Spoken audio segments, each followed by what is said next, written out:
이 영상은 제 책 AI 생존 지도의 내용을 새롭게 재구성한 것입니다. 2012년 10월 미국 네바다 호수가 내려다 보이는 한 호텔방에 세 사람이 모여 노트북을 들여다보고 있었습니다. 책상 위에는 받침대로 활용하려고 쓰레기통이 뒤집힌 채 놓여 있었죠. 경추가 안 좋은 한 남자가 오래 앉아 있질 못해서였습니다. 그래서 화면을 눈높이까지 올리려고 쓰레기통을 받친 겁니다. 그 노트북에서는 경매가 한창 벌어지고 있었습니다. 매물은 이 방에 있는 회사 하나였죠. 이 회사는 가진 제품도 없고 매출도 없었으며 그럴듯한 사업 계획서조차 없는 회사였습니다. 가진 거라곤 논문 한 편과 사람 셋이 전부였어요. 1200만 달러로 시작한 호가는 계속 치솟다가 힌튼이 이제 그만 자야겠다라며 손을 뗐을 때 4400만 달러에서 멈춥니다. 그날 환율로 약 500억 원이었습니다. 입찰자는 구글, 마이크로소프트, 바이두 그리고 딥마인드였습니다. 구글이 결국 그 회사를 가져갔습니다.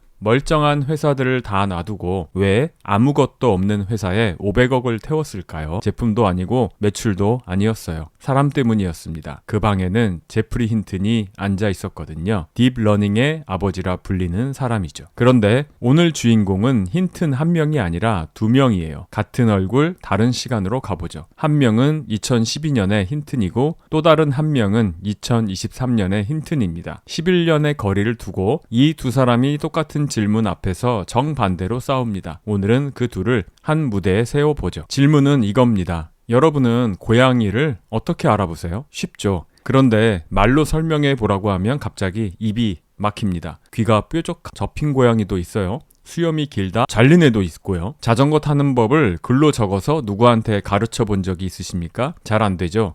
몸은 아는데 입이 모르는 거예요. 고양이가 그저 고양이라는 걸 말로 묘사하려니 좀 힘드네요. 화학자였다가 철학자로 넘어간 마이클 폴라니는 이걸 한 문장으로 설명했습니다. 우리는 말할 수 있는 것보다 훨씬 더 많이 안다. 이걸 암묵지라고 부릅니다. 뭔가 알긴 아는데 설명이 잘 안 되는 알미죠. 사실 저 같은 개발자한테 이건 남 이야기가 아니에요. 누가 만약에 저한테 고양이와 강아지 구별하는 프로그램을 만들어줘 라고 하면 예전 방식으로는 제가 규칙을 일일이 손으로 적어 넣어야 했습니다. 귀가 뾰족하면 고양이, 그런데 귀 접힌 고양이는요. 코가 길면 강아지, 코 납작한 강아지도 수두룩한데요. 이렇게 조건문을 수백 개 붙여놔도 처음 보는 사진 한 장에 그만 무너지고 말죠. 사람이 규칙을 직접 짜놓는 이 방식을 상징주의 AI라고 부르는데 똑똑해 보여도 예외투성이 세상 앞에선 영 힘을 쓰지 못해요. 그래서 힌트는 정반대로 갔습니다. 규칙을 짜는 대신 정답이 달린 사진을 수백만 장 보여주면서 기계더러 알아서 패턴을 찾으라고 한 거죠. 이게 바로 딥러닝이죠. 하나하나 가르치는 게 아니라 잔뜩 보여주고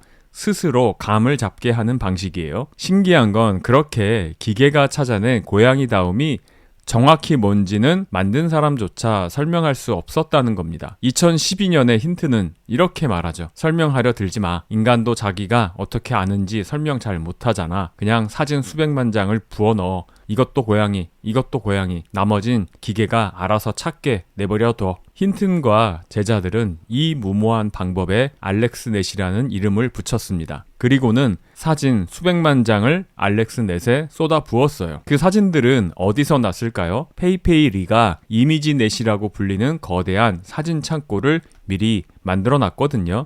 AI의 데모라 불리는 스탠퍼드 교수죠. 페이페이리는 사진 1000만 장을 모아 한 장 한 장 이름표를 붙였습니다. 이건 고양이, 이건 강아지 하면서요. 결과가 어떻게 나왔을까요? 기존 방식이 26.2%를 틀렸다고 하면 알렉스넷은 15.3%를 기록했습니다. 학회장이 순식간에 조용해졌죠. 점수 몇 점 올린 게 아니라 판 자체가 갈아엎어졌으니까 설명하는 시대가 끝나고 학습하는 새로운 시대가 열린 겁니다. 돈은 이런 냄새를 기가 막히게 맡죠. 엔비디아의 젠슨 황이 이 장면을 보고 회사를 통째로 GPU에 겁니다. 그때 엔비디아는 $12짜리 주식이었어요. 지금은 엔비디아는 세계에서 제일 비싼 회사가 됐습니다. 게임용 그래픽카드가 하루아침에 AI의 뇌로 승진한 셈이죠. 그런데 구글이 산 건 사실 힌튼 3명이 아니었습니다. 논리가 아니라 데이터가 돈이 되는 세상을 미리 산 거죠. 데이터가 새로운 석유라고 간주한다면 말하자면 힌튼의 기술은 그 석유를 정제하는 공장이었습니다. 기름은 땅에서 나지만 권력은 정유 공장이 쥐죠. 결국 구글이 500억에 산 건 회사가 아니라 그 공장의 입장권이었던 셈입니다. 2012년에 힌튼이 이렇게 말하네요. 봤지? 설명은 사치야.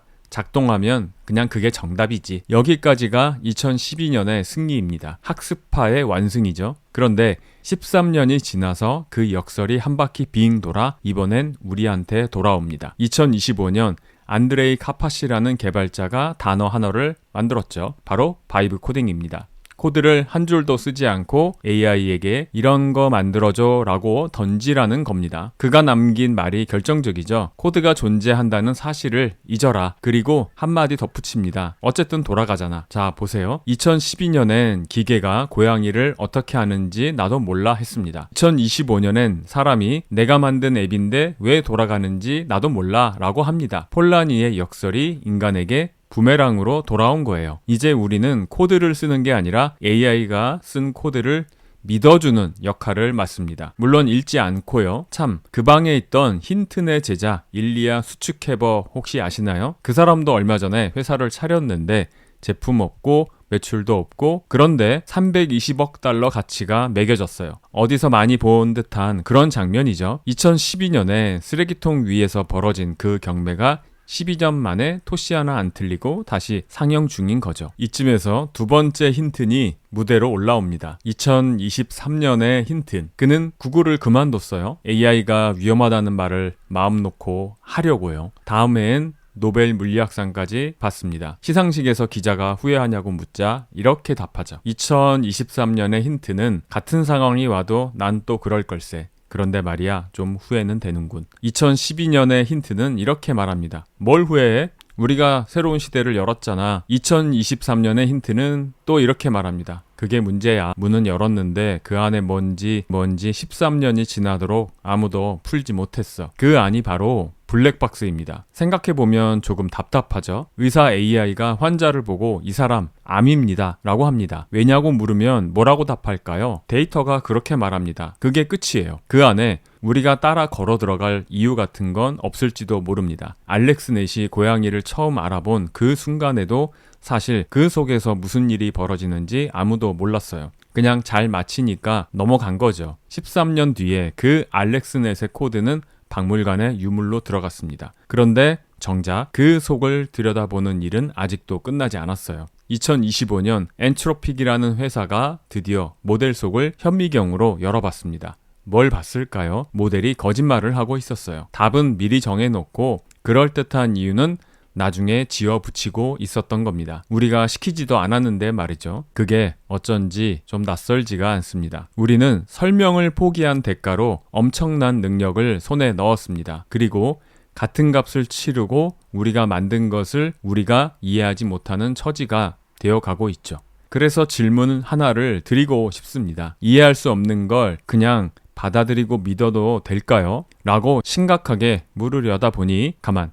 우리 원래 그러고 살았더라고요. 사랑이 왜 시작되는지 설명할 수 있는 분 계십니까? 어젯밤에 끓인 라면이 왜 그렇게까지 맛있었는지 설명할 수 있으십니까? 인간은 원래 설명 못하는 걸 잔뜩 믿으면서 그걸 직관이라고 근사하게 부르며 살아온 종족이죠. 그러니 어쩌면 기계는 지금 우리를 닮아가는 그런 과정인지도 모르겠습니다. 설명을 잘 못하는 것까지 말이죠. 아주 똑같이. 오늘 영상은 여기까지입니다.